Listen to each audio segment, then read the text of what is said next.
hello. Welcome to today's thing.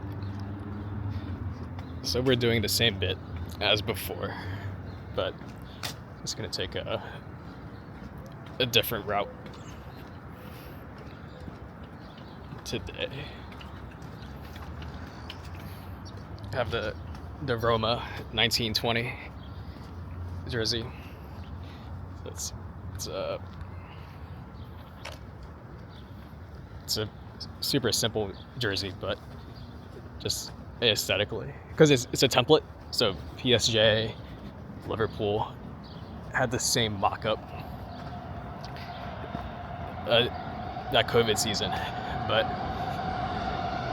looks clean cut, clean pastel. So it works out really nicely. Yeah, today we're just going to do the same route as last week. Because why not? Don't think it's going to rain. Probably won't talk about this Napoleon's Marshals as much this time. But yeah, of course this weekend is peak blossom.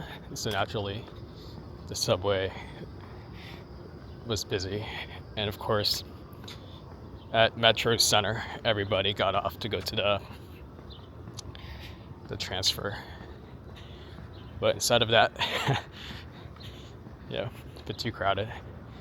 Figured, thanks to the wanderings last time, let's check out the spot in the back at Glenwood Cemetary. And because of course this weekend club football is back. And well, there aren't any must-win games this week. Right, necessarily on Saturday. Sunday, you have a lot of, I think, big implication games.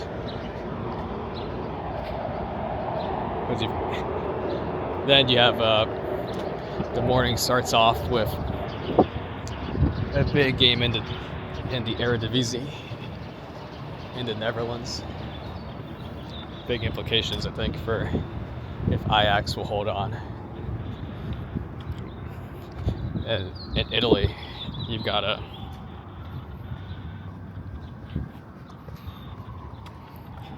good number of games to determine European qualifying spaces, because it really is impressive how you have 7 teams competing for 5 or 6 spots, because no European team is gonna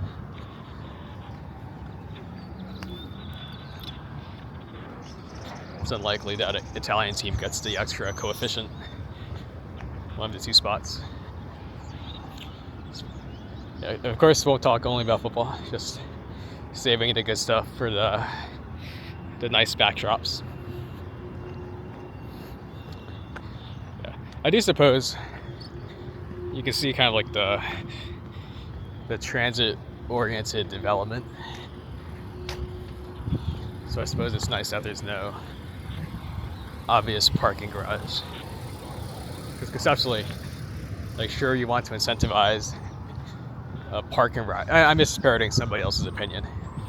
But of course, you want to incentivize ridership, which you can do with park and rides.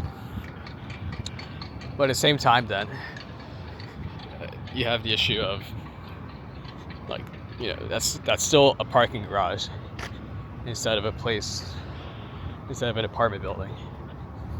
And so just the friction, on top of just the innate friction of a park and ride that people understandably think about.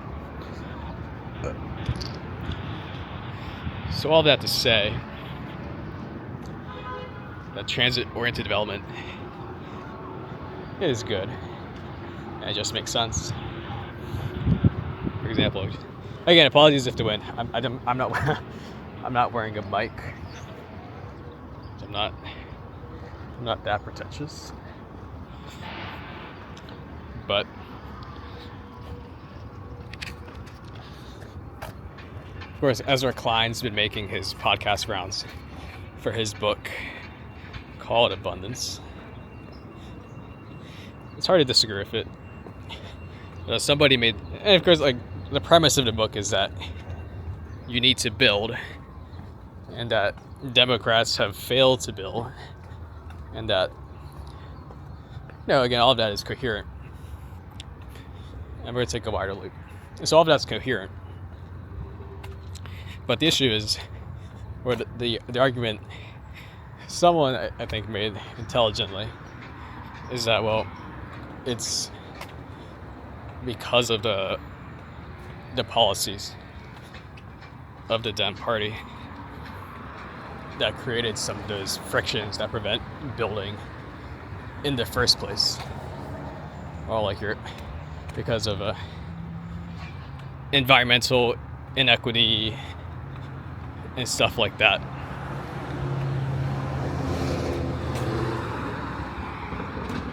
And you can't have one and have the other. Yeah, it's just like what happens when you run into the first, what about housing inequality or environmental injustice argument? Like what happens at that point is the argument.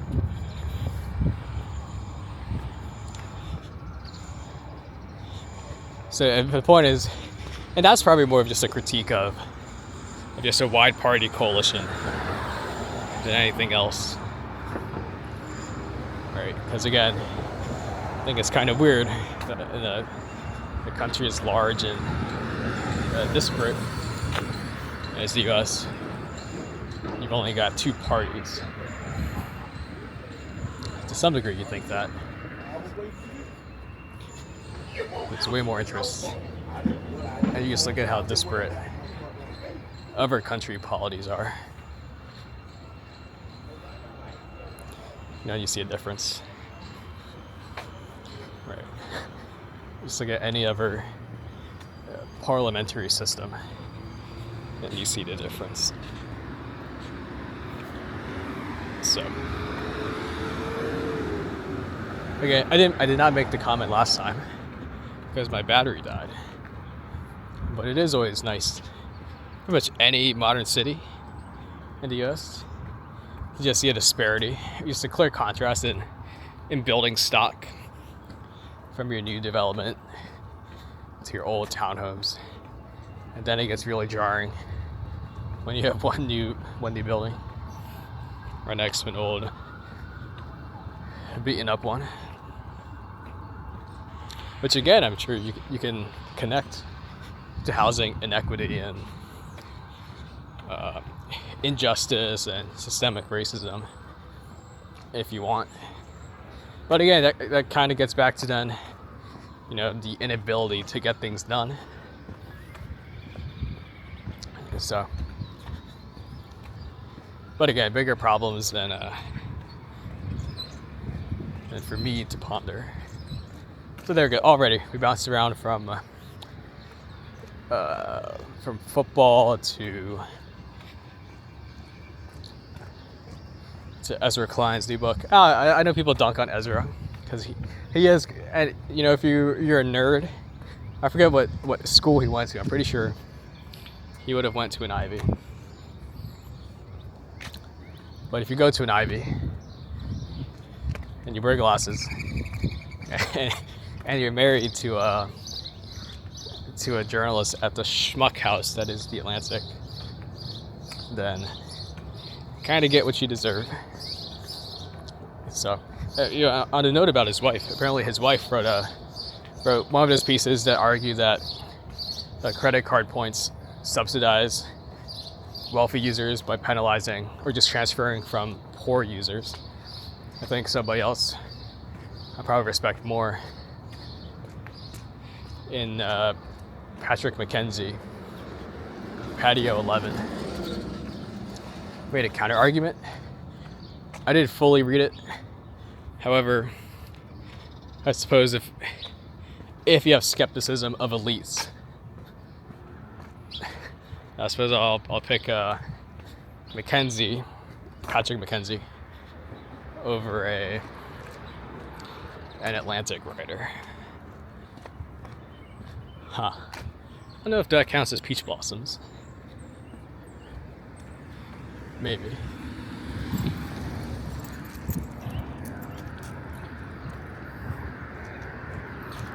Probably. Not. Yeah, I don't think it's exactly the coloring that you would look for. Those actual peach blossoms are a bit more pink. But nevertheless, it is what I've chosen to do. I come out here. And again, right, you can see the difference in crowd, which is nice. Hey, honestly, like if you live here, I do some backdrop. I suppose this time we'll, yeah, this probably a bit repetitive. But I'll just flip it around. And we'll just walk around, and then we'll act surprised when we come across the firefighter. I should say, I do apologize to the, on Google Maps, there's a second guy whose memorial is noteworthy enough to be highlighted. And the other guy is a geologist who did some geology things. Because what else would you do if you're a geologist? But he has a Wikipedia page. But yeah, so here at Glenwood Cemetery, you've got a geologist and a firefighter, which conceptually, on the edge of human accomplishment and providing value to society, probably not a bad mix.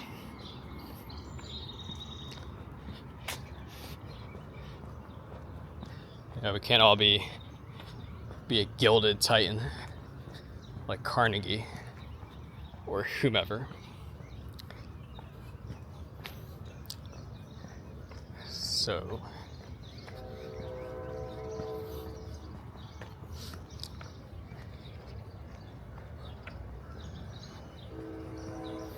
yep. Yeah, it's also a bit funny. I think about DC as being a very yuppie city. But then it has a lot of the same features of any other East Coast city. In terms of that, effectively the weirdness, the lack of polish, the clearly different areas that exist. And again, no judgment or comment. And I probably won't fill in all the comments or finish the statement, but I don't think that's a radical conclusion. But I think compared to Philadelphia, kind of get all the cons of the dilapidated housing and those like not charming neighborhoods with that, but you still lack a lot of the character. Again, it's probably because DC is just like the purpose of the city is different. That just completely outweighs the alternative. Whereas Philly is probably a bit more nebulous, or doesn't exactly have a pure specialty, which is unfair. But it's not like it's Charlotte, or is it Raleigh? Charlotte, which is just Bank of America stuff. It's not DC where it's politics, right? Because it doesn't have the state capital. So it's a weird setup. But yeah, so we are literally retracing our steps. As last weekend, I suppose, but we do have some new commentary bits to talk about. I think we'll put Napoleon's and Marshals on the back end. But then again, we might come back to it, depending on the subject matter. Although I think the big thing was, again, it's just rambling. I don't think anybody really watched these. Or certainly, I think the first couple minutes would have off-put anybody. Given how rambly it can be.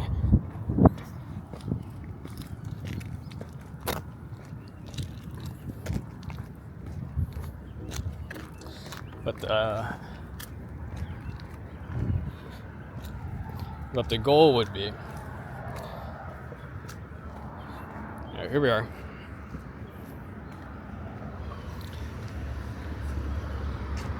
I guess there's a map.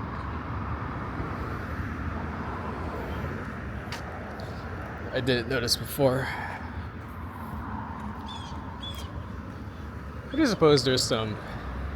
Presumably have to pay for a grave, so I did suppose there is some value, or the value varies between which lot you're in. But then the question is, well, which lot do you prefer?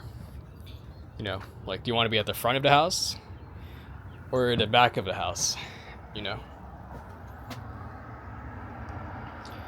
like, do you want to be in S or do you want to be in B? I don't know. It seems like an honest question. Because again, there is a difference. So, you know, revealed preferences are revealed preferences. Yeah. Huh. Yeah, I'm not sure if these are peach blossoms. But I suppose it's a different species.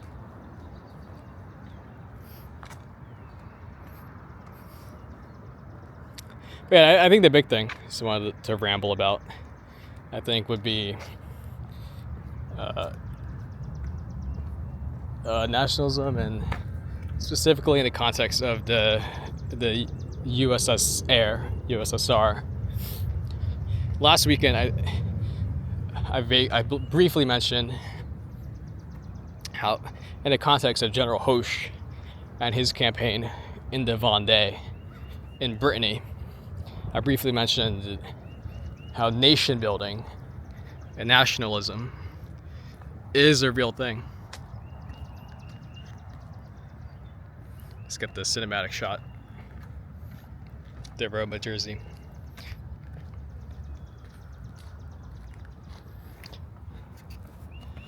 But in the context of that, it was a passing comment. Just nationalism, it's or nation building, it's a real thing. And how conscious it was as a thing just isn't appreciated.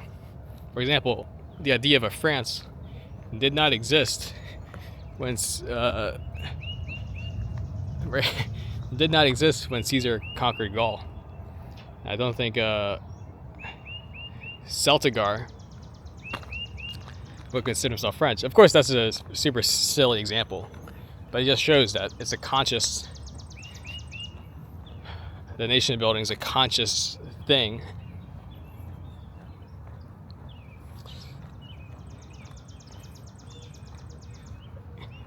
Right. That's what you have to build and do. And so to some degree, you think about, you know, like what language gets taught in school. And like, personally, I'm less sympathetic to those critiques of whatever country. The thing a lot of countries that do the critiquing already did their phase of nation building and national identity before. For example, just look at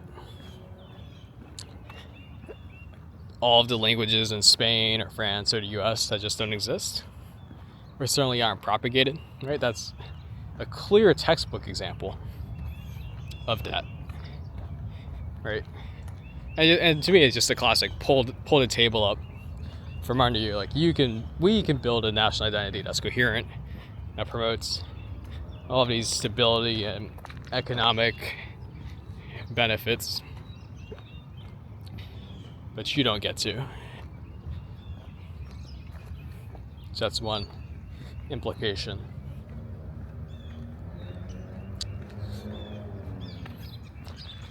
But the other point is this, so that's just setting the stage, right? But if you have nationalism, then presumably you can have transnational things, right? And I think the USSR certainly was a transnational project. Again, just given the nomenclature, not to be pedantic, but it was literally called the Union of Socialist Republics, i.e. union of various socialist republics, i.e. various different entities, which I think fits transnational. And of course, blah blah. Yes, Russians were certainly the center of it, or the central ethnicities.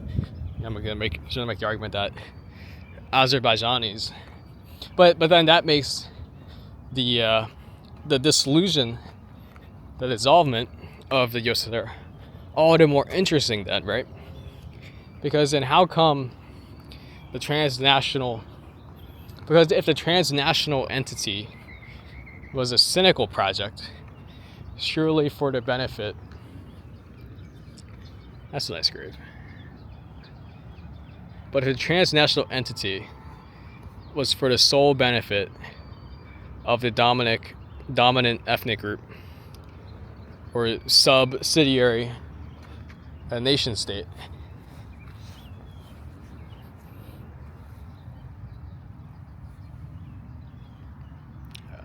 that's a tough one. I imagine, yeah, as a kid, I imagine it's kind of haunting. So there's a metaphor of what the USSR's dissolvement in a period of 70, 80 years. Did the USSR exist? But so with that framing, right, the reason the USSR fell, and it's an important distinction, is that the USSR did not dissolve because of a mass uprising, right? I think that's demonstrably true. Empirically, there was not rioting on the streets and the violent counter-reaction. If anything, the violence came from the state itself when the hardliners tried to coup Yeltsin and the Duma, right? So if anything, the violence came from the state itself, but there was no bottoms-up grassroots demand for the dissolvement of the USSR. I think that's, I do think that's a fairly safe statement to make. I think that it's a self-evident statement, but I think that it does get lost in the USSR. I generally think people think that the USSR collapsed because of mass discontent at the popular uprising of the people, when that categorically was not the case, right? If anything, presumably a decent chunk of the troublemaker dissidents, with the Soviet policy of just letting them leave, certainly left. And again, we just look at all like those standard talking points about how nobody expected the USSR to dissolve. So that's just table stakes, right? So the Soviet Union dissolved, but it didn't dissolve because of popular uprising or mass discontent. And so then, naturally, following the Socratic method, we have to ask then, well, why did the USSR dissolve? Well, that's a great question. And I don't claim to know the answer. I think there's various books that get you better. Again, you have to avoid the really crappy books that parrot a certain line. And I think that our point of this is that the generic talking point line probably is not the most descriptive about why the USSR collapse. I can't say collapse, but dissolve. What happened after the USSR dissolved is a collapse. And again, speaking frankly, if you think about the past 50 years, the last half century of horrible events for human well-being, objectively the collapse of the Soviet Union and what happened to its successor states is one of the top 10 human welfare tragedies of the past half century. It's given how horribly life expectancy happened. You have the stories about child prostitution and all this, the crony capitalism that occurred. Again, just the sheer decline in human welfare is just, I think it's hard to wrap your head around the scale. So why the USSR? Oh, here's another one. I guess it's a 1-year-old. Yeah. Here's the firefighter thing. So why did USSR dissolve? Again, you can't really say there's multiple reasons, but I do think you could look at who was behind, or certainly who are the represented figureheads of the USSR's dissolvement, to see what the incentives were.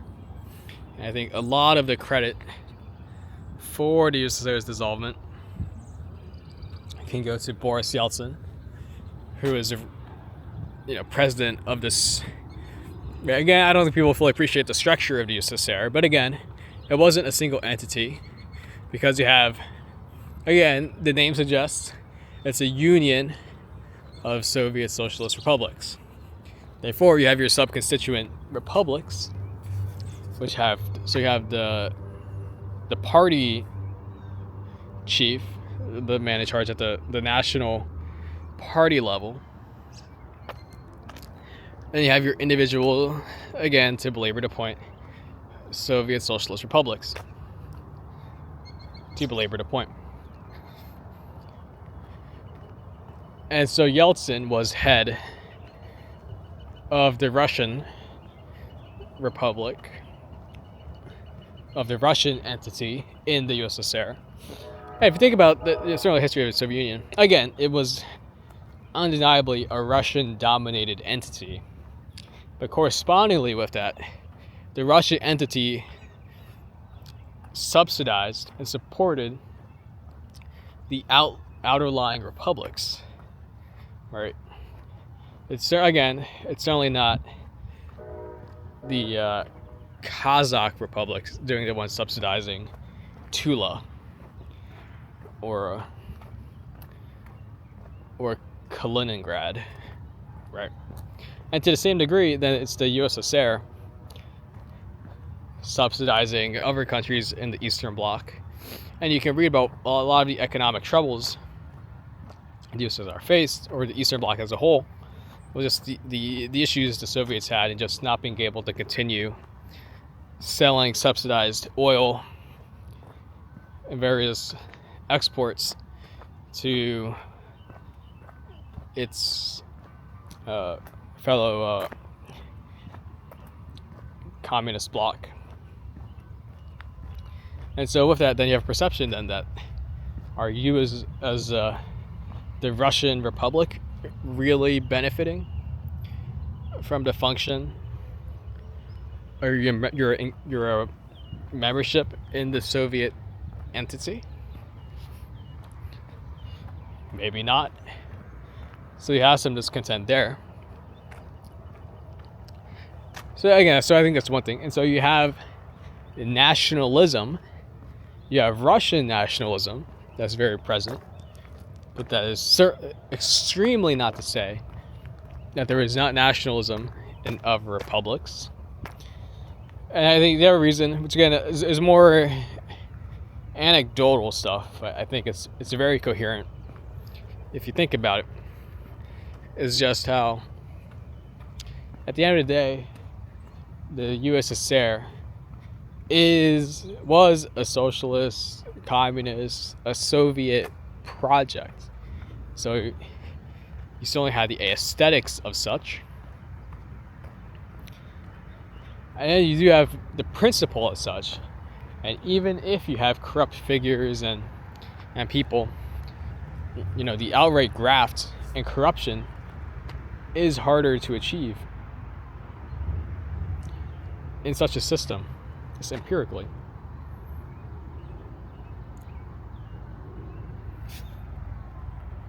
I think here's a nice backdrop.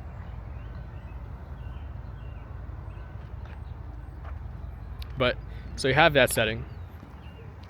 Alright. And so I don't think it's a hard conclusion to reach that for some apparatchiks or whomever, that the graft and the corruption would be so much easier in a free-for-all, in a non-socialist and a pure crony capital system. Like, and if you look at the how many oligarchs popped up and all of the cash for share schemes and all that, I think that's an unequivocally correct statement, or certainly a statement that you cannot disprove, or that cannot be fundamentally disproved, or you certainly cannot dismiss it. So you have the two reasons. You have a nationalism, and then you have good old greed. It's just pure self-interest.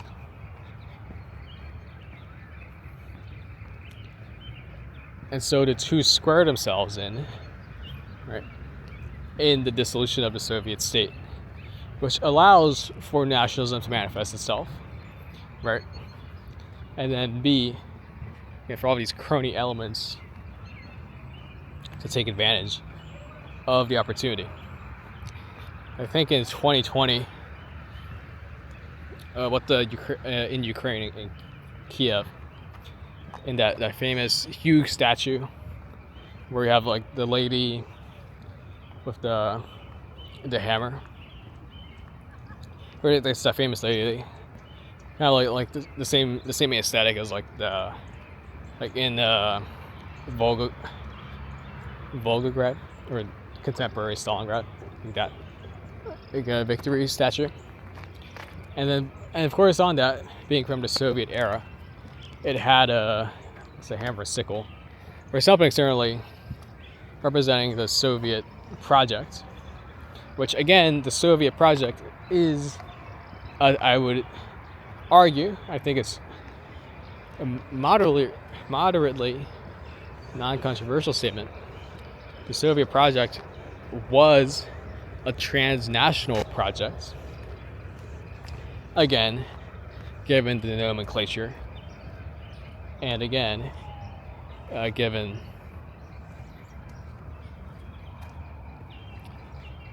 in practice what it was. And so you have that transnational project, and so then you have that symbol of a transnational project in the hammer and sickle.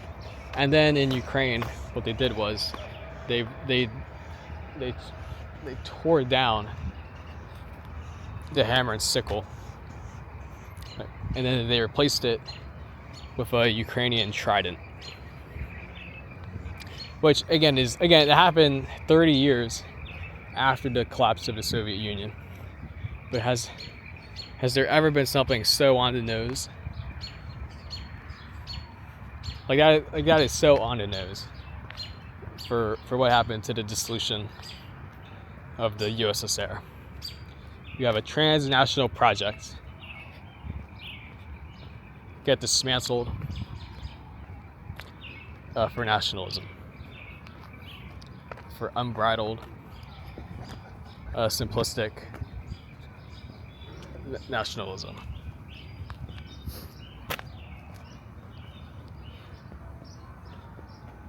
And without holding judgment for that. And not saying that it's a bad thing. So they're not going to tell a Ukrainian how to feel about that. But again, just that is the simple fact of the end of the Soviet project. Is the dismantling of a transnational project in favor of nationalism and crony corporate interests. Now, one can go harder and be harsher and say petty nationalism and crony capitalism, which I don't think would be wrong. I just look at what happened to Armenia and Azerbaijan today, right? Whereas before, they were in the USSR, and got along. Not to say Baldwin bankrupt, given his, I think it's safe to say, sketchy past. But again, in his videos in Azerbaijan or Armenia, I think you'll see, you hear people just mention how back then in the USSR there was more of that ethnic harmony, whereas nowadays, again, it is very clearly unbridled nationalism that exists in the area. And again, leaving aside specifics because I don't want to get caught in that quagmire. But again, if it's fundamentally, I don't think the base. I think the building blocks of the argument of that line of thinking that the USSR was a transnational project.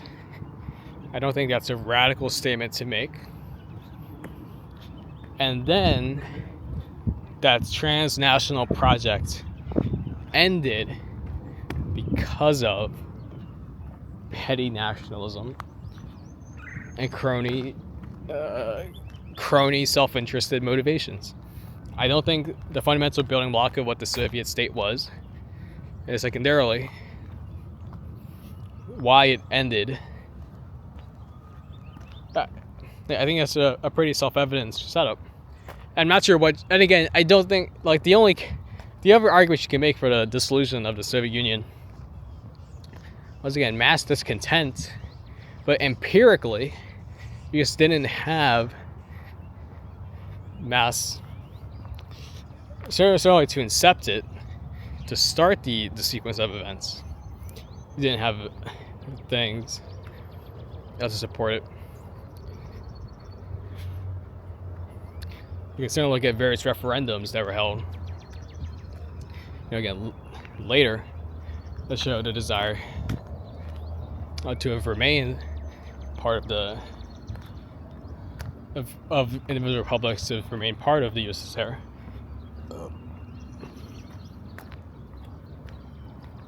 And so all this again is to say, I think so much of the thinking about the USSR, and therefore then how much of the USSR, how much of the view about the USSR isn't copy pasted for other places. Yeah, I think it's just a horrible thing.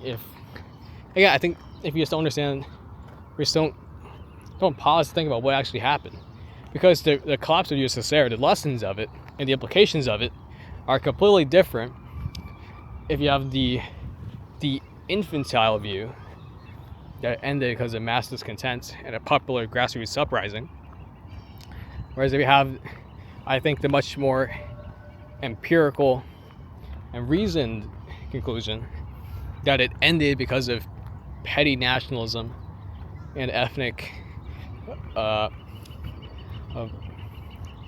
and crony interests That just explains what happened much more clearly, and then B, I think it's a warning sign when you think about what can happen after the fact of these transitions. And maybe such a view would have created some skepticism, some hesitation about regime change and various other kerfuffles that you can end up in. Anyways, I just wanted to certainly the part about the Ukrainians knocking off the hammer and sickle in favor of the Ukrainian trident. Like, that is just so on the nose. And I just wanted to say that, Zinker. Because again, I think that truly does, in a very on the nose way, represent the end of transnational project, which I think is high level. Again, I'm not going to go into the nitty gritty or have to deal with all that. Oh, what about X, Y, and Z? Lived experiences are lived experiences. But just think about, I think somebody, again, there's a guy, Yoshimi, Yoshimi, and he has a blog. A blog is the wrong word. He writes long form essays, which I think are actually unique, which you'll never read in a big paper, just because A, the length, and then B, just the dots he connects. I think he made a good point. Again, paraphrasing, I don't have the line. But the world is metaphorically flat, where even the communists are in the World Trade Organization. So you have that framing, which again I think is true. Where effectively, think about it, just about everybody is doing the same playbook. Maybe with the exception of North Korea, where their Juche framework. Again, that is fundamentally a different framework than just about every other country, which is all following the same loosely, neo-lib playbook. So you've got that idea, right, that the world is ideologically flat. Which I don't think is if you think about it too hard, I don't think a radical view. So you have that view. And then you have, I forget who the quote is from, but you have the other idea that you can't, that it's easier to think of the world ending and to imagine a world without capitalism as the structural organization of economic development. Which again, it's setting aside all of like 20-year-old ranting about stuff. But I do think that quote, I can't remember who it's from, but I do think there is a true sentiment, an accurate sentiment to that statement, where it truly is harder to imagine the end of the world and the replacement of capitalism. And I think that ties in nicely to the idea that the world is ideologically flat. Because that's why, right? Because if the world is ideologically flat, what's the alternative? What's the other alternative on the ideological surface area? If even the communists are in the World Trade Organization. And I suppose, as recent events have turned out, the alternative is probably a much more brutish world of naked self-interest and trade blocks and economic self-interest, and not a pure unbridled capitalism and free market setup. Which again, not passing judgment on any of it, but I'm just saying how it is.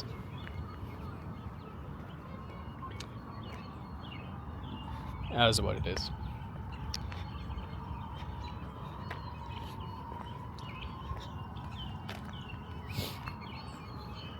So all that's to say that and doubling back, and so then you have the broader point the others make is that the existence of the USSR was incredibly important for the development of worker rights and various reforms in the non-Soviet parts of the world, because if you have a clear alternative that could cause discontent among certain groups, i.e. the labor, then you have to keep some parity. Instead of the collapse of the USSR deprive the world of an alternative, of an implicit check and balance, of an implicit competitor, which forces pricing to be closer to marginal cost and not monopolistic rent seeking. So overall, all I have to say is that the collapse of the Soviet Union, the USSR, I do think it's safe to say, is an objective and empirical tragedy and a disaster. Certainly at the very least, in terms of what it represented, and that something like the Soviet project literally does not exist anywhere in the world today. This does not. I do think, in just the same way where there's a big difference between 0 and 1. Like how do you get that spark back? You can't. So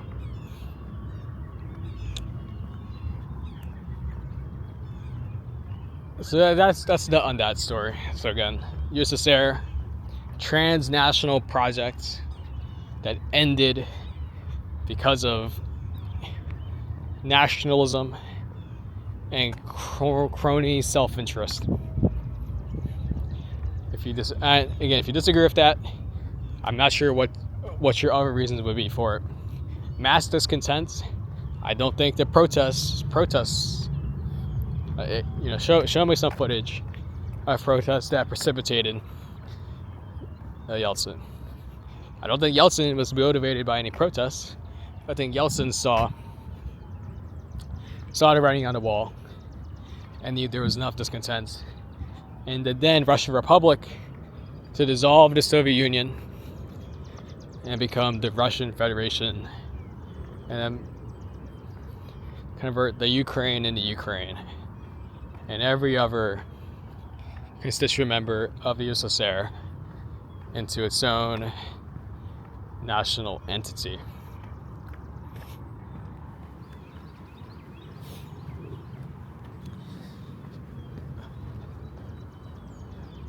Anyways, another fun Soviet motif, or post-Soviet motif, is I think in Kazakhstan, you have those old cosmodrome, space facilities, and they're just abandoned. And it's again, it's not original thought. Yeah, I think a lot of what I said isn't original thought. A lot of credit for what I've said. A lot of the credit goes to Branko Milanovic and Yoshimi. So the same thing with these the cosmodrome thinking.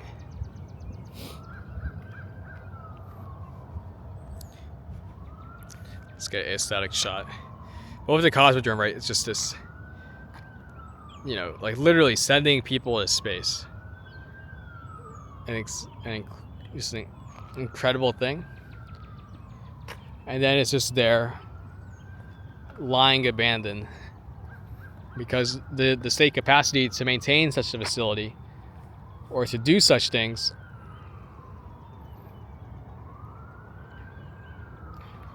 just doesn't exist.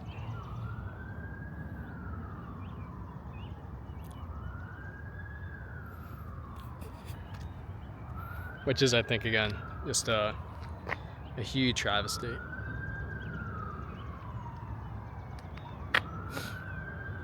I guess I'm not sure if it's doing the face focus, which means that when I do that selfie shot, it gets blurred. But the cosmodromes, the abandoned cosmodromes, that is literally the not sure if I felt the raindrop.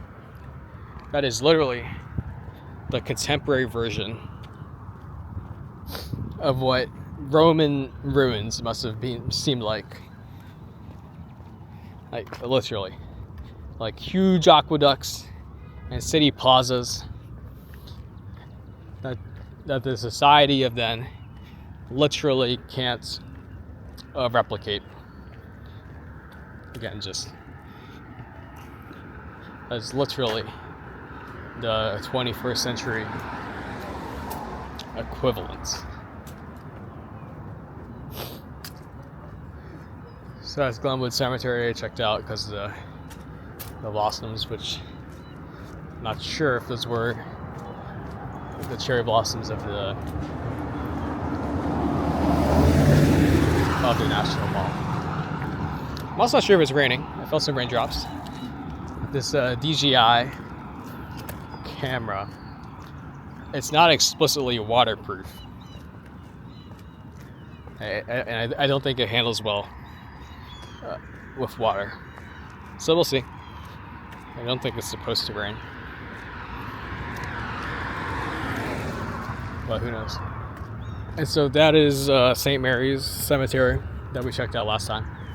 I think we got into the Napoleon Groove pretty well. So there's this cemetery over here, which I think is probably less impressive, but we may as well check it out since we're here. Yeah, because otherwise, I don't really imagine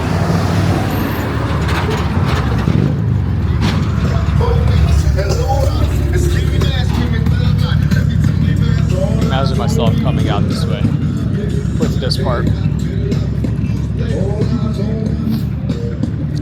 Please don't be copyright music. Yeah, we'll see. Yeah, then we'll just double back.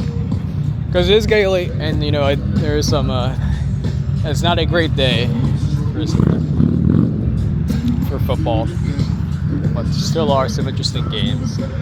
And at the very least, the second half of any game, where points are on the line to stave off relegation or qualify for Europe, is a big thing. Certainly rooting for Heidenheim to stay up and to make it, but we'll see. But conceptually,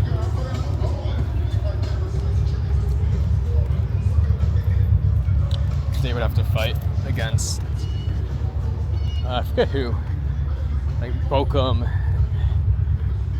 and Kiel and Hoffenheim for that 18th spot relegation playoff.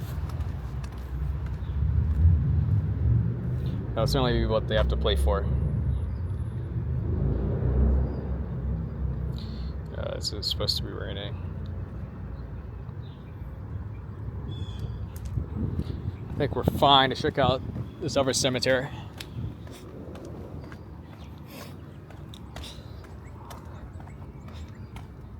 Yeah. So that's a lot. So that was my groove. So I think I was talking for about 25 minutes straight about the USSR. I repeated myself a good amount, like any good lecturer. about those matters.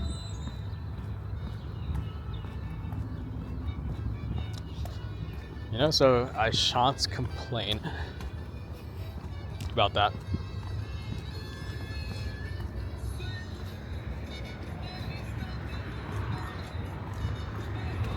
Something else to think about.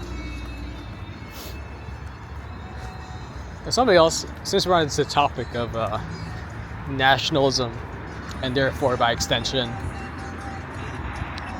identity,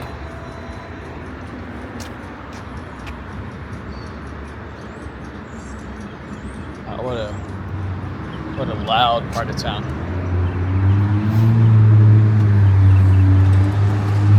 Not sure what highway this is, but I don't know. So I doubt the audio is that great.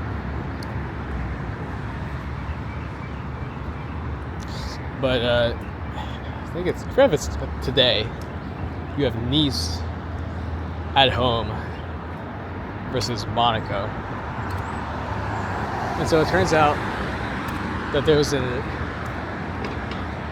Nice and Monaco, of course, are in the Côte d'Azur, or so on the, I think you would call it the French Riviera.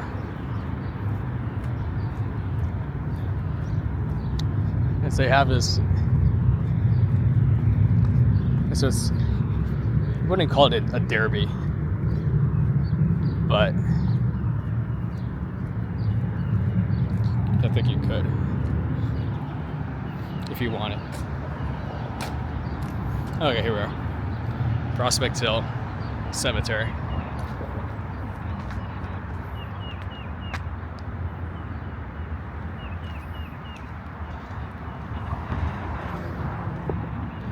German American.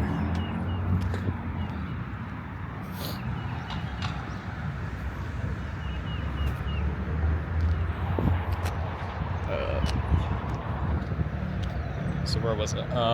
So it's not necessarily a derby because they're not necessarily the same city, but Nice and Monaco are close to each other. And then secondly,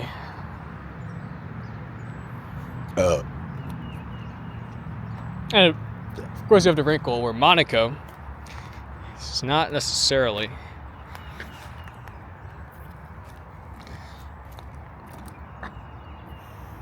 I think it is drizzling, but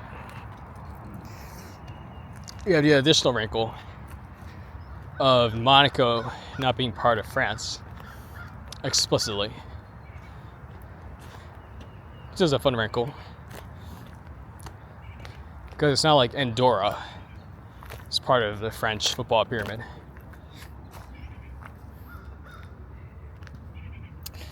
Which is its own wrinkle.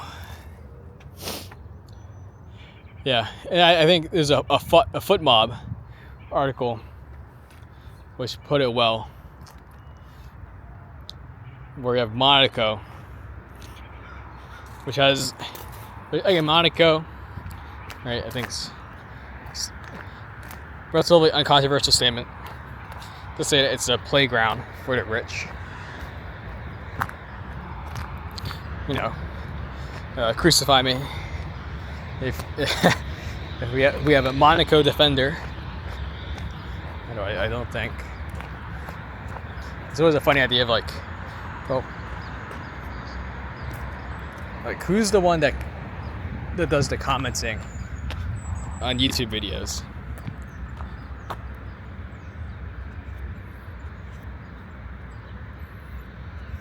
It's like, I don't think Mr. Bezos is the one commenting on YouTube videos. So it's always fun to think about who the revealed audience is.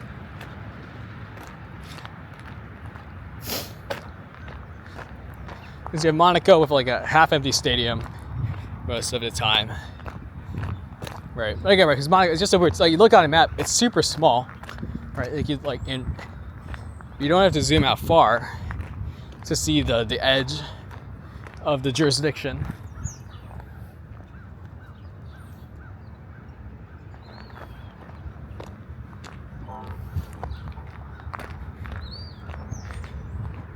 And whereas Nice, it's a real city, to harken back to the Napoleon Marshall discussion, Massena has a statue and plaza in Nice.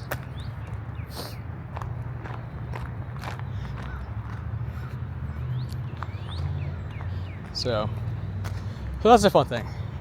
To the degree to which there's class, where class is implicit in football or sports in general, I sort of think these matchups, like Nice and Monaco, again, to the degree to which Ukrainians getting rid of the hammer and sickle in favor of the trident, is incredibly on the nose and makes historical analysis maybe too easy.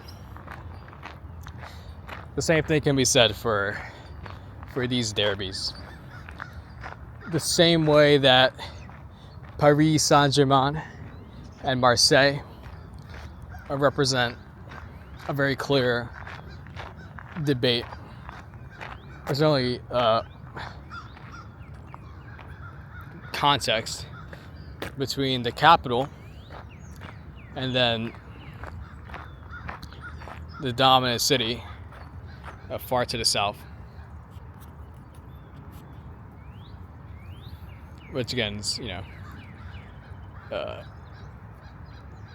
on the nose, I would say. Or the same. What else? Oh, again, sticking with French football, you have Marseille versus Lyon, where you probably have some.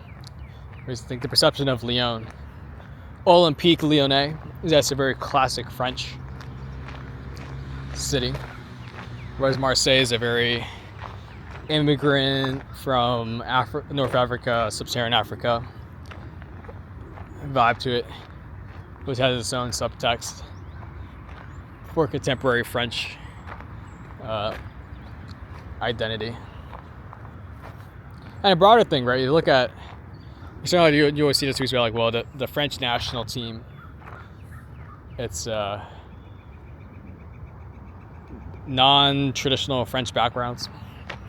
And I do think there's a point to where football, right, is viewed as like a working class sport in most places, in contrast to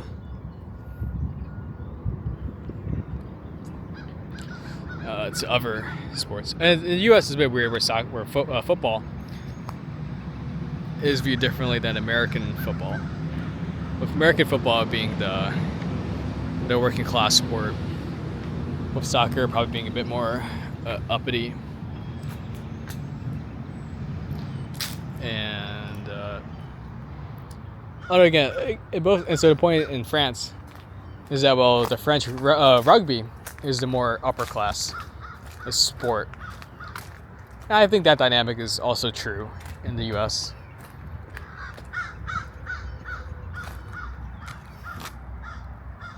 Oh, look at this. German evangelicals incorporated by Congress. Man, talk about these special interests, eh?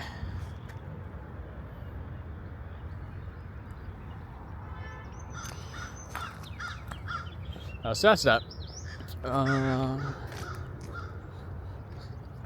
Yeah, it's not a lot to say on that topic at a deep level, besides the simple observations of such.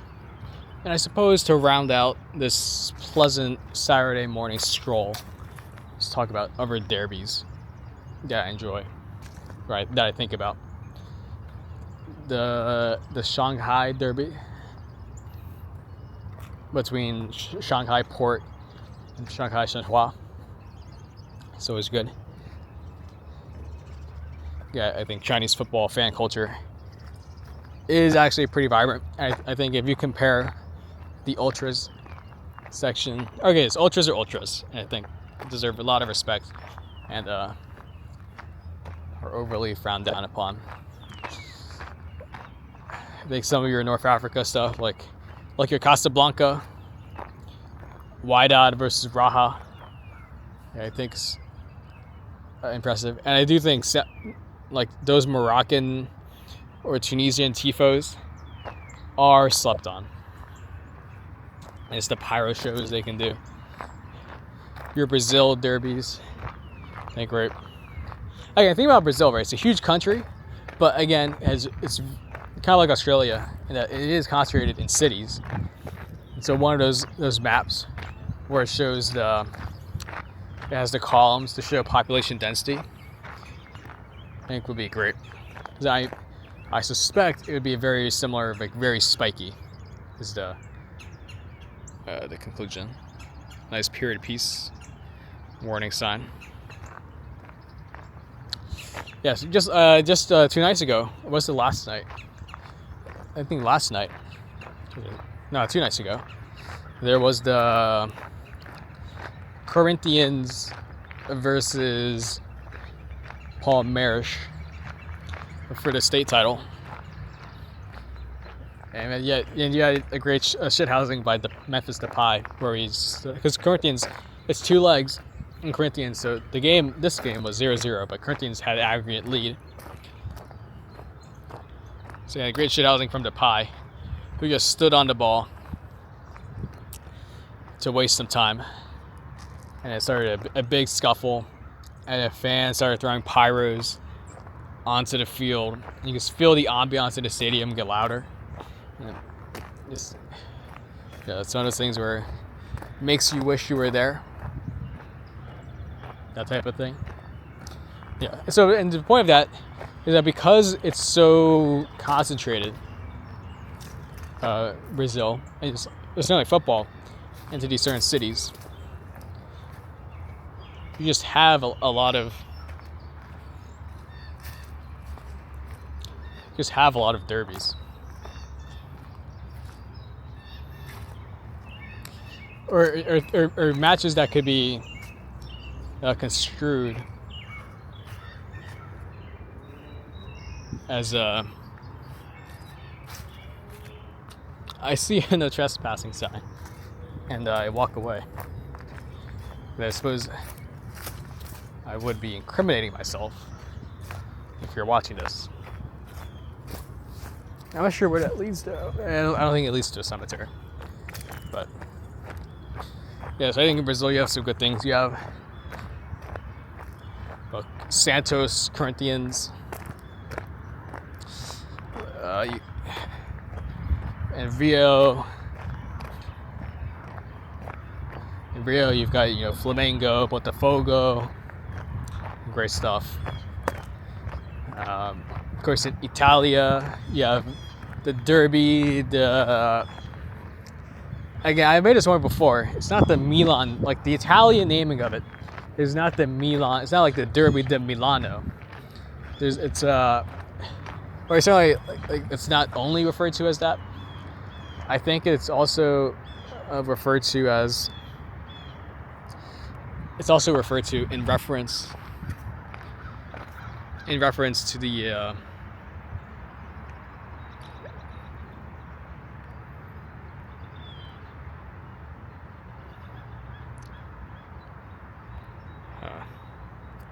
I guess it's always going to lock onto my face.